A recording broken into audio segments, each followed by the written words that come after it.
Abiso sa mga motorista, epektibo na sa Martes, January 20, ang dagdag na singil sa toll sa North Luzon Expressway o NLEX na inaprubahan ng Toll Regulatory Board.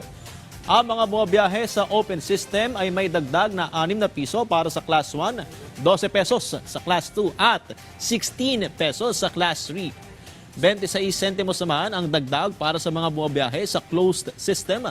Para sa Class 1, 65 centavos sa Class 2 at 78 centavos sa Class 3.